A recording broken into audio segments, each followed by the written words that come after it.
മൂസക്കായി എന്റെ പുതിയ നത്തോലി ഫ്രൈ പാചകക്കുറിപ്പില്ലേ അത് ഫേസ്ബുക്കിൽ ഹിറ്റാ. നത്തോലി ഫ്രൈക്ക് എന്തിനാ പാചകക്കുറിപ്പ്? അതങ്ങോട്ട് ഫ്രൈ ചെയ്താ പോരെ? പക്ഷെങ്കിൽ എന്റെ പാചകക്കുറിപ്പിന് എത്ര ലൈക്ക് കിട്ടിയെന്ന് അറിയോ? എന്ത് കിട്ടീന്ന്? ലൈക്ക്. എത്ര ലൈക്ക് കിട്ടിയെന്നൊന്നും എനിക്കറിയില്ല. നാളെ ഈ ഫേസ്ബുക്ക് ഒന്നും പറഞ്ഞു നടന്നിട്ട് അടുക്കള കയറിയില്ലെങ്കിൽ അനക്ക് എന്റെ അടുത്തുണ്ടെങ്കിൽ കിട്ടൂ. ആ ലൈക്കല്ല, ഒന്നാം തരം. നിങ്ങക്ക് അസൂയ. ഞാൻ ന്യൂ ജനറേഷൻ ആയി പോയെന്റെ അസൂയ. എന്നെ അങ്ങനെ തച്ചാണ്ടല്ലോ, ഞാനത് ഫേസ്ബുക്കിൽ ഇടൂ. മൈ ഹസ് മൂസ തല്ലീന്ന്. അന്നെ കൊണ്ട് ഞമ്മള് തോറ്റ്. ഇതൊന്നും മിണ്ടാണ്ട് കിടന്നുറങ്ങിക്കോ. ഓളൊരു ഫേസ്ബുക്ക് മാങ്ങാത്തൊലി. മൂസക്കായേ ഇങ്ങോട്ട് നോക്കി.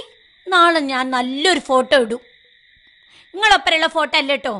നിങ്ങളെ കണ്ടാൽ ആരും ലൈക്ക് തരൂല. നാട്ടുകാരെ ലൈക്ക് ഇട്ടിട്ടല്ല നമ്മൾ ജീവിക്കണേ, നമ്മൾ അധ്വാനിച്ചിട്ടാ. അല്ല ഈ ലൈക്കിന്ന് വെച്ചാൽ എന്തു കുന്താ? ഇഷ്ടം.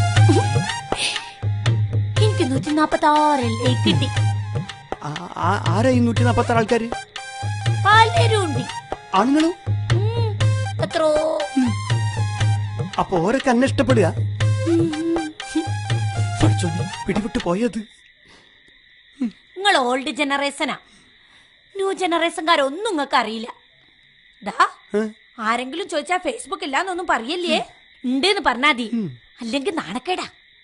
എനിക്ക് ഫേസ്ബുക്ക് ഇല്ല, വേറൊരു ബുക്ക് ഉണ്ട്. ഏത്? പറ്റുബുക്ക്.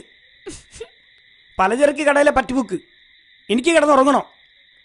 നാളെ രാവിലെ മുതൽ അധ്വാനിച്ചാലേ ആ പറ്റുസിലെ കടങ്ങൾ കുറച്ചെങ്കിലും കൊടുത്തു തീർക്കാൻ പറ്റുള്ളൂ. ഞാനൊന്ന് ഉറങ്ങിക്കോട്ടെ. പഠിച്ചോനെ, നാളത്തെ ഫോട്ടോക്ക് 250 ലൈക്കെങ്കിലും കിട്ടണേ. ഒന്ന് കിടന്നുറങ്ങടി പോത്തെ. ഓ, ഒരു ലൈക്കും കമന്റും ഇല്ലാത്ത മനസ്സേ.